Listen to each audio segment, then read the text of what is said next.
Bonjour et bienvenue pour une nouvelle semaine d'informations sur TV78 et tout de suite les titres de ce lundi 17 février. Plus de 600 bénévoles pour une reconstitution historique. Au mois de juin, le château de Rambouillet remonte le temps en direction 1959. Le général de Gaulle reçoit le président américain Dwight Eisenhower, un spectacle immersif porté par Polaris Productions. La page dédiée aux élections municipales. À Voisins-le-Bretonneux, une troisième liste s'est déclarée pour le scrutin. Avec vous, Voisins avance est menée par Béatrice Pierrat, une première campagne pour la tête de liste. Et puis un mot de sport, pas de trêve pour ces vacances, les matchs ne s'arrêtent pas, notamment en rugby. Retour sur les principaux résultats de ce week-end. Avant de développer ces titres, le siège de McDonald's France Service à Guyancourt connaît une vague de licenciements. Depuis mars 2018, 11 salariés ont été licenciés au sein du département ressources humaines. Des licenciements que des salariés et des ex-salariés présentent comme abusifs. Parmi les motifs annoncés, manque de loyauté et comportement inapproprié. Contacté par nos confrères du Parisien, la direction a réfuté tout problème au siège guyancourtois. Il y a 2 semaines, les systèmes d'information de Bouygues Construction étaient attaqués. Le 30 janvier, le site installé à Guyancourt a été victime d'une cyberattaque à travers un ransomware.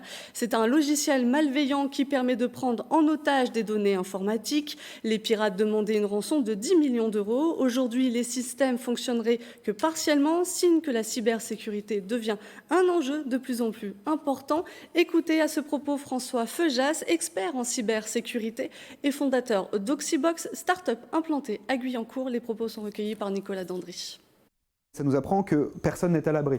C'est-à-dire que si effectivement une attaque est capable de pénétrer les défenses de Bouygues Construction, elle est capable de pénétrer les défenses de quasiment n'importe quelle entreprise en France.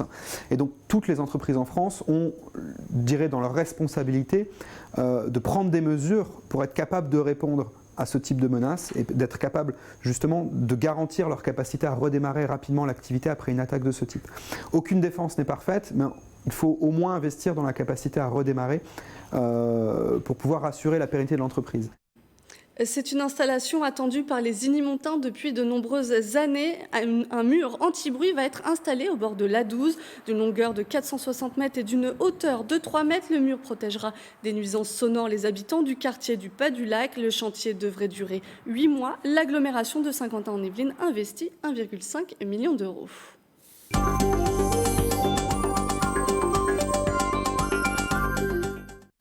Dans l'actualité du jour, les vacances continuent pour les scolaires yvelinois. Les sites touristiques et culturels du département multiplient les activités. À Rambouillet, la Bergerie nationale propose aux familles de mener l'enquête. Aurélie Ronze a rencontré ses Sherlock Holmes en herbe. J'ai trouvé, il y a le numéro 2. Alerte à la Bergerie nationale à Rambouillet. Un peu avant les vacances, un voleur a subtilisé un dossier confidentiel et projette de construire une ferme-usine. L'établissement a donc mis en place une enquête grandeur nature et demande de l'aide aux visiteurs et plus particulièrement aux enfants. Il fallait résoudre le voleur qui avait volé les animaux. Il l'a volé en cheval. En fait, il fallait regarder si on voyait quelque chose. Et du coup, on a résolu l'enquête. Et du coup, on a vu ces traces. Des traces de pieds. Des indices ont été disséminés dans plusieurs bâtiments et dans un labyrinthe végétal. Une animation qui permet également de découvrir l'environnement et les pratiques agricoles de la Bergerie nationale. Donc le but de faire réfléchir aussi les enfants sur cette enquête, c'est que voilà, l'idée est qu'ils découvrent ce qu'est un peu l'agroécologie, en quoi il y a le bien-être animal sur la Bergerie nationale. Une enquête à résoudre en famille. Afin de récompenser le visiteur d'avoir mis la main sur le coupable, la Bergerie offre une entrée gratuite. Très bien, ça aide tout le monde, enfin les enfants réfléchissent, c'est pas très compliqué, donc c'est assez adapté pour tous les âges et c'est pas mal comme activité. Et on s'y prend au jeu, c'est bien, et on passe un bon après-midi. L'enquête à la ferme a lieu tous les jours de 14h à 16h jusqu'au 23 février, une animation complétée par l'accès à la traite des vaches ou encore les soins aux animaux. Et on reste à Rambouillet pour parler d'un projet, une reconstitution historique qui aura lieu au sein du château. En juin prochain, durant un mois, le public remontera le temps pour découvrir une rencontre politique et historique entre Charles de Gaulle et Dwight Eisenhower. Aux manettes de cette réalisation, Polaris Productions et son metteur en scène est avec nous en plateau. Bonjour. Bonjour. Alors, Charles Mollet, le principe de ce rendez-vous, c'est qu'il y a plus de 600 bénévoles qui ont été recrutés ces dernières semaines. Le chiffre est atteint, les 600 bénévoles. Oui, aujourd'hui, il y a 600 volontaires bénévoles qui s'engagent à nos côtés et aux côtés du Centre des Monuments Nationaux pour faire revivre le château de Rambouillet dans cette journée un peu particulière de septembre 1959 où le général de Gaulle et le général Eisenhower, qui à l'époque étaient tous deux présidents de leurs États respectifs, se rencontrent pour parler de l'avenir du monde. Alors on va parler de cette histoire un tout petit peu plus tard, mais on va continuer sur les bénévoles. Ils viennent d'où? Des Yvelines principalement, plus oui, largement. beaucoup de personnes, en fait, poussent la porte d'un château qui est un château voisin. Pour eux, le château de Rambouillet, c'est à côté de chez eux, c'est leur château. Et donc, il y a beaucoup de Rambolitains, beaucoup de personnes des Yvelines, d'un peu plus loin, de Versailles, qui viennent faire vivre ce monument, mais également des personnes qui viennent des Hauts-de-Seine, des personnes qui viennent aussi de l'Eure-et-Loire, notamment du secteur de Maintenon, où on a eu la chance, ces dernières années, de créer un spectacle Fabuleux Noël. Donc, les gens qui connaissent cette aventure humaine, parce que c'est avant tout une aventure humaine, ont envie de continuer. Le spectacle de Noël à Maintenon se trouve en décembre, manifestement, et donc du coup, ces personnes viennent continuer l'aventure en été. Mais les gens viennent aussi de plus loin encore. Certains viennent de Châteaudun, où on crée un spectacle au mois de mai, la Grande Épopée, et alors là, les gens font des tas de kilomètres pour changer de lieu, de château et d'époque. À Châteaudun, la Grande Épopée, ça parle de Jeanne d'Arc, et ils se retrouvent plongés en 1959 pour parler du général de Gaulle. Oui, parce que là, on est un peu plus proche de nous, 1959. Pourquoi cet événement-là? Qu'est-ce qui se passe en septembre 1959? En septembre 1959, la France, le général de Gaulle vient de revenir au pouvoir. C'est la naissance de la Ve République dans les mois qui précèdent. On est empêtré dans la situation de la guerre en Algérie. On est en train de développer notre programme atomique. On espère avoir la bombe. Les Russes ont envoyé Spoutnik dans l'espace. Ils viennent, ou quelques jours plus tard, ils vont être les premiers à écraser un engin spatial sur la surface de la Lune. On est en plein cœur de la guerre froide, dans l'univers et dans le monde des services secrets. On est à un moment où les relations entre les États-Unis et la France sont distendues. Et on a deux personnages qui sont en fait des anciens camarades de guerre, puisque Eisenhower était le généralissime de la Libération, et le général de Gaulle, évidemment, vont se retrouver et vont renouer une certaine amitié dans un cadre diplomatique très particulier, puisque le général de Gaulle est là pour appuyer la grandeur, le rang, la liberté, l'indépendance de la France, dans un monde divisé en deux blocs. Et cette rencontre, elle préfigure ce qui va se passer à Berlin quelques années plus tard avec le mur qui sera monté. Elle préfigure ce qui va se passer à Cuba avec la crise des missiles. Donc, elle est passionnante parce qu'on va entraîner véritablement, on va immerger le public dans les coulisses d'une rencontre comme celle-ci, et on va découvrir le travail des services secrets, des cabinets, des attachés d'ambassade, tout le travail de l'ombre, le travail du SDEC, des services de renseignement. Comment vous savez ce qui s'est passé? On a des documents, on avait des vidéos qui étaient... Tout à fait, on a des documents. Alors on a les documents que les téléspectateurs ont pu voir tout à l'heure, les images d'archives, et puis il y a les documents d'archives qui portent cette mention secret défense, qui est notre plus haut niveau de secret d'État, parce que ces documents, en fait, relatent les discussions qu'il y a eu dans une très grande intimité, dans un très grand secret, sur tous les sujets que je viens d'évoquer. Et ces documents sont consultables maintenant aux Archives nationales, puisqu'ils sont libérés. C'est-à-dire qu'il va y avoir aucune improvisation pour ceux qui seront les figurants? Si, toutes les personnes, les acteurs et les figurants vont jouer, et ils vont d'autant plus... Alors, il y a peu d'improvisation parce qu'on est là pour raconter une histoire, mais une histoire qui s'est effectivement passée, donc qui est très précise dans son écriture. Mais on est surtout là pour faire vivre au public une expérience complètement folle. Il faut imaginer que les visiteurs vont arriver au château, ils pensent rentrer, aller voir un spectacle, pas du tout. Ils vont être par petits groupes de 32 personnes. C'est la raison pour laquelle il faut absolument réserver ces places en amont. Le mot est prononcé, réservation. Voilà. Réservation en amont à partir du mois d'avril sur le site secret-défense.fr. On peut même s'y rendre dès maintenant pour s'informer sur le spectacle. On réserve par groupe de 32 personnes. Le spectacle est en continu. Il y a des départs toutes les 10 minutes. Donc on a réservé l'horaire de 14h30, on arrive au château. Et là, vous êtes à 400 mètres du château et en 4x4, on va vous faire rentrer dans des véhicules d'époque. Donc le public a un rôle à jouer. Oui, le public est acteur. C'est ce que j'allais vous raconter. On est dans une immersion complète. Et c'est pour ça que les comédiens qui se préparent en ce moment à faire vivre ce spectacle au public... Comment, justement ? Alors on va effectivement... les comédiens en fait vont répéter à partir du mois de mars toutes les semaines pour accueillir le public dans cette immersion dont l'objectif c'est, voilà, quand les gens arrivent, ils embarquent dans une voiture, ils remontent l'allée du château, le véhicule s'immobilise dans la cour, on a un tapis rouge, on a des journalistes qui vont fondre sur le public, qui vont lui poser des questions, il va être happé par un acteur qui va l'emmener dans une chambre, 80% du parcours se trouve dans des espaces normalement fermés au public, qui étaient classés justement secret défense et inaccessibles jusqu'à il y a très peu de temps, et les acteurs que le public va rencontrer, enfin, c'est des gens comme vous et moi, comme les gens qui nous regardent en ce moment. Ils ne sont pas acteurs au départ. C'est pour ça qu'ils doivent se préparer. À partir du 1er mars, tous les soirs, au château, il y a une deuxième vie. Après les visiteurs, après les visites, il y a une petite porte qui s'ouvre sur le côté et il y a ces 600 personnes qui viennent répéter toutes les semaines pour les acteurs, que vous allez voir jouer à quelques mètres de vous dans les espaces du château, qui vont jouer des chefs d'État, des diplomates, des espions, et puis tous les mois pour les figurants, et puis il y a les grands moments de répétition générale dans les 3 mois qui précèdent le spectacle. Donc les 3 mois sont une intense... c'est un moment où tout le monde se retrouve, voilà, pour apprendre et partager ensemble, parce qu'il y a toutes les générations qui se mêlent dans un projet un peu fou, dont on espère être à la hauteur pour le mener à bien pour les 20 000 spectateurs attendus ou presque. Et tout ça, on découvrira le 5 juin prochain, Château de Rambouillet. Exactement, on est un peu pris par le temps, mais on ne manquera pas d'en reparler sur notre antenne. Merci de nous suivre. Charles Mollet, c'est Secret Défense, c'est le nom de la reconstitution, on verra ça le 5 juin, et c'est le moment de notre virgule résultat sport.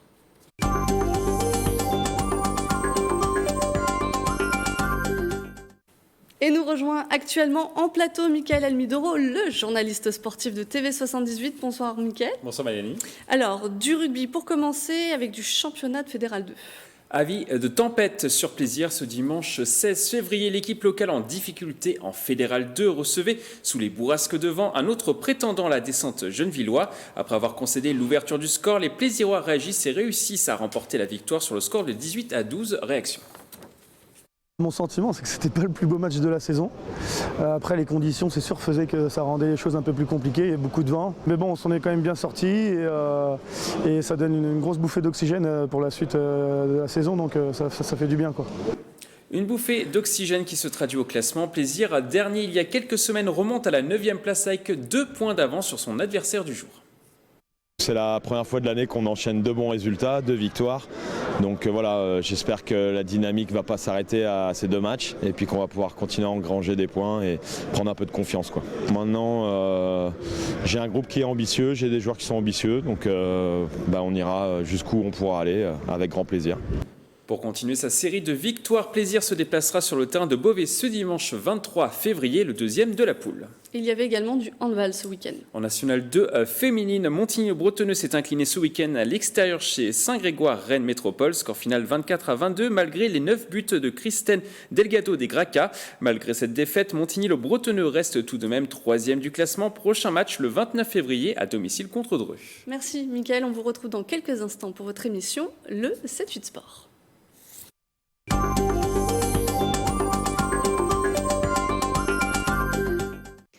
On continue ce journal avec une page consacrée aux élections municipales. Au Clé-sous-Bois, une table ronde était organisée ce week-end pour parler transition écologique avec l'équipe de Les Clés avec vous 2020. La liste sans étiquette est conduite par Philippe Guiguen, Mathilde Demini et Aurélie Ronze.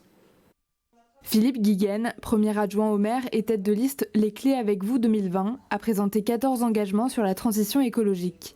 Proposer une alimentation biologique dans la restauration collective, protéger la ressource en eau ou encore donner la priorité aux mobilités actives sont les quelques sujets abordés lors de cette table ronde. nous avons décidé de signer le pacte de transition écologique pour 14 des préoccupations principales. Nous allons donner à l'Assemblée qui sera là des exemples par rapport à ce pacte de transition écologique pour démontrer que même au niveau d'une commune, nous pouvons agir dans le cadre de cette transformation écologique. 35 personnes ont rejoint l'adjoint au maire qui a finalisé sa liste. Son programme mené principalement sur les notions environnementales sera présenté dans les jours à venir. Sophie Stucky, colistière, a rejoint la campagne de Philippe Guiguen pour son engagement écologique. On est nombreux aussi à avoir conscience des enjeux du réchauffement climatique. On est nombreux aussi à avoir envie de réenchanter un peu l'écologie, de dire 25% de baisse d'émissions des gaz à effet de serre quand on est individuel, mais en termes collectifs on peut faire aussi beaucoup mieux. Donc on avait envie de s'engager collectivement, avec la jeunesse de la liste, mais aussi justement des plus anciens. La prochaine réunion publique de Philippe Guiguen se tiendra le 6 mars prochain. La maire sortante Véronique Cotemière ne se représentant pas, la liste Les Clés avec vous 2020 est pour l'instant face à 3 autres listes. À Voisins, le Bretonneux, le premier tour devrait voir s'affronter 3 listes, la dernière à s'être déclarée. Avec vous, Voisins Avance. Bonsoir Béatrice Pira. Bonsoir Mélanie Poquet. Vous êtes la tête de liste. Tout à fait. De cette liste. C'est votre première candidature à une élection déjà. Pourquoi vous vous êtes lancée en politique ? Alors, j'ai aujourd'hui 50 ans. Je suis salariée dans l'industrie sur Saint-Quentin-en-Yvelines. Et j'ai pensé qu'il était important, avec mes compétences de management de projet, l'habitude de gérer des budgets, de faire aussi des négociations, surtout à l'international, de mettre ces compétences au service de la municipalité, au service des Vicinoises et des Vicinois, pour apporter un visage neuf et un regard neuf sur la ville. Et pourquoi tête de liste ? Pourquoi tête de liste ? Alors effectivement, parce qu'une première sur une liste et tout de suite tête de liste, beaucoup de personnes me font la remarque que c'est très ambitieux. Nous parlons de démocratie participative. Nous avons fait un vote. Nous étions 2 à nous candidater pour être tête de liste. Et j'ai été choisie. Peut-être que mon dynamisme a fait la différence. Alors pour vous, ce sont les premiers pas dans la vie politique. Ce n'est pas le cas de tous vos colistiers, et notamment Jean H. Il est 2e derrière vous sur la liste. Élu depuis 25 ans sur la commune, il est actuellement conseiller municipal d'opposition. Vous vous servez de son expérience ? Tout à fait, bien sûr. Je ne me serais pas engagée seule dans une histoire aussi importante pour la vie municipale. J'ai dans l'équipe Jean H. en numéro 2, mais aussi Geneviève Tellier et Christophe Pajot, qui sont des élus depuis quelques années et leur expérience... Tous les deux aussi dans l'opposition actuellement. Alors, on parle plus de minorité que d'opposition, parce qu'il arrive aussi que nous soyons d'accord avec les propositions faites en conseil municipal. Donc, opposition, ça donne l'impression qu'on est systématiquement opposé. Non, on a nos propres idées, notre programme avec 3 grands axes que nous défendons. Une ville éco-responsable, une ville citoyenne avec la démocratie participative et aussi une ville solidaire. Alors, ces axes-là, on va les développer un petit peu plus tout à l'heure. Je voudrais qu'on parle de la liste de manière générale, comment elle s'est construite. C'est plutôt une liste orientée de centre-gauche, mais vous la voulez non partisane. Tout à fait, parce qu'aujourd'hui, nous ne sommes soutenus par aucun parti. Donc nous rassemblons des personnes qui viennent de différents horizons. Et nous nous rassemblons autour de nos 3 axes, comme je l'ai dit, une ville éco-responsable, une ville citoyenne et une ville solidaire. Et justement, pourquoi ces 3 axes alors ? Parce que nous nous retrouvons autour de ces piliers qui, pour nous, sont des valeurs importantes aujourd'hui. Une ville éco-responsable, pourquoi ? Parce que l'écologie est une vraie préoccupation. Je suis moi-même membre du bureau du NAMAP, Association pour le maintien de l'agriculture paysanne, très investie dans cette association. Et je pense qu'il est important de s'occuper de la planète. Nous le voyons, nous l'avons encore vu ce week-end avec la tempête que nous n'avons pas d'habitude au mois de février. Ça, c'est le premier point. La partie ville citoyenne, parce que nous pensons qu'il faut aller plus loin et utiliser beaucoup mieux les conseils de quartier pour faire un lien et un réel vecteur de communication entre les Vicinoises et les Vicinois et la municipalité. Et justement, de ce côté-là, vous proposez de mettre en place une assemblée vicinoise qui serait composée de 30 personnes. Elle serait en complément des conseils de quartier ou elle les remplacerait ? Alors, en complément des conseils de quartier, pourquoi ? Parce que la ville va avoir, dans un bref avenir, à gérer des sujets très importants, je pense à la ligne 18 notamment, qui va entraîner des évolutions dans la ville, et nous avons besoin de prendre le recul et de prendre des décisions stratégiques pour intégrer au mieux ces évolutions dans notre ville. Donc l'écoquartier qui se construit actuellement rentre dans cette thématique ? L'écoquartier est déjà décidé, donc difficile de dire qu'on va l'étudier, puisque les décisions sont déjà prises, mais toutes les nouvelles décisions à prendre devront être prises avec toujours, je le répète à nouveau, nos 3 piliers pour avoir une stratégie globale et cohérente. Alors on sait que l'un des enjeux, notamment de la ville de Voisins-le-Bretonneux, c'est la circulation. Aux heures de pointe, la ville est engorgée. Vous souhaitez notamment que la RD 91 devienne un boulevard urbain mêlant logement, commerce, services et activités économiques. Des explications supplémentaires dessus ? Alors effectivement, la circulation est un sujet récurrent dans la ville de Voisins, puisque Voisins se trouve aussi porte du parc naturel régional de Chevreuse. Donc en tant que porte, il y a beaucoup de voitures qui passent par la porte, notamment 600 véhiculeurs aux heures de pointe dans Voisins Sud. Les solutions doivent être prises aussi avec l'agglomération et aussi avec les villes du parc naturel régional. Imaginer qu'on ferme la ville serait utopique, donc il faut trouver des solutions. À nouveau, nous prônons la démocratie participative et la concertation avec les habitants pour trouver des solutions qui ne pénalisent pas les habitants. Quelles solutions vous apporteriez pour réguler cette circulation ? Nous, dans notre axe de solidarité, nous pensons aussi beaucoup au transport collectif, trouver des solutions notamment en termes de transport collectif interurbain pour délester les véhicules qui arrivent de la vallée de Chevreuse, et aussi à l'intérieur de la ville, réduire le trafic interne avec notamment la mise en place d'un plan vélo et d'un plan marche, car souvent on ne se rend pas compte que les distances sont relativement courtes et qu'on va parfois beaucoup plus vite à pied ou en vélo qu'en voiture. Alors vous souhaitez aussi transformer Voisins de ville-village en ville urbaine, mais est-ce que ça ne sous-entend pas plus de construction et donc peut-être plus de circulation ? Voisins-le-Bretonneux fait partie de l'agglomération de Saint-Quentin-en-Yvelines. Dans ce sens, il est intégré aux évolutions de l'agglomération. Il ne faut pas oublier que notre ville a quand même perdu presque 1000 habitants durant les 10 dernières années. Des classes scolaires ont fermé. Et il faut, notamment pour faire vivre les commerçants qui vivent dans la ville, avoir une attractivité et attirer des jeunes familles. Pour attirer des jeunes familles, nous pensons qu'il est important d'avoir un plan ambitieux, notamment à travers des outils de logement solidaire. Je pense à l'exemple de ce qui a été fait dans la ville de Rennes, où on sépare le foncier du bâti pour réduire le prix d'accession à la propriété, et ceci pour permettre donc d'attirer des familles, des jeunes familles. Aujourd'hui, ça l'a été dit pour Montigny-le-Bretonneux, et c'est le même sujet pour Voisins-le-Bretonneux, le prix du mètre carré est un frein à l'installation des jeunes familles dans notre ville. Et peut-être du côté des logements sociaux aussi, on sait que Voisins n'atteint pas les 25% réclamés, vous êtes à 18,5%. C'est dans votre programme de construire des logements sociaux ? Alors effectivement, les logements sociaux, nous avons une obligation légale d'arriver à 25%, sinon il y a des contreparties financières qui sont demandées. Donc il est clair que nous étudions aussi la possibilité de faire un effort de ce côté-là, qui s'intégrera dans un plan global d'urbanisme, qui sera d'ailleurs un sujet qui sera traité lors du débat planifié ce samedi 22 février. Chez nous, sur notre plateau. Tout à fait. On arrive à la fin de cet entretien. Béatrice Pierrat, est-ce qu'il y a des réunions de campagne à noter pour ceux qui voudraient aller vous rencontrer ? Alors tout à fait, nous avons des réunions de campagne qui sont indiquées sur notre site internet www.voisinsavance.fr, où toutes les informations, les dates, les horaires et les lieux sont indiqués. Merci Béatrice Pierrat. Je le rappelle, vous êtes tête de liste de Avec vous, Voisins Avance pour ces élections, et sont également candidats pour la commune de Voisins-le-Bretonneux, la maire sortante Alexandra Rosetti et le conseiller d'opposition Olivier Afonso.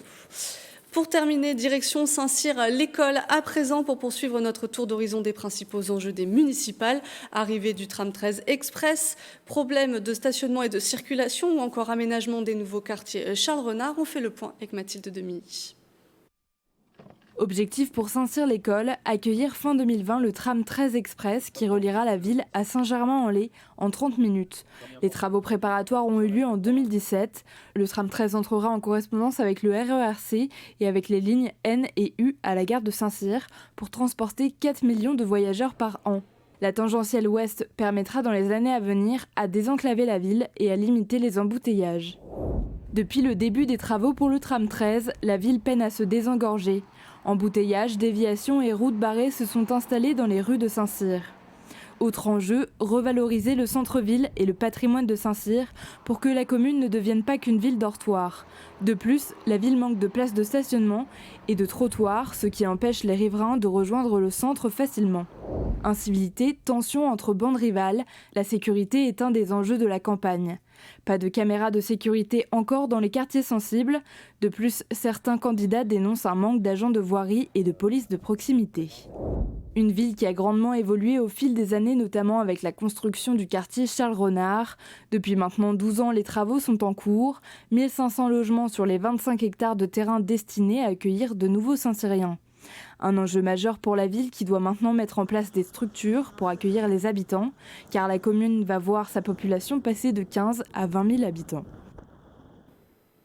Et dans le cadre de cette campagne des municipales TV78, en association avec Radio Sensation, vous propose des débats entre les candidats. Ce lundi soir, émission consacrée à Montigny-le-Bretonneux. C'est à retrouver à chaque fois à 20h sur TV78 et sur la fréquence 98.4 pour Sensation Yvelines, le replay sur tv78.com.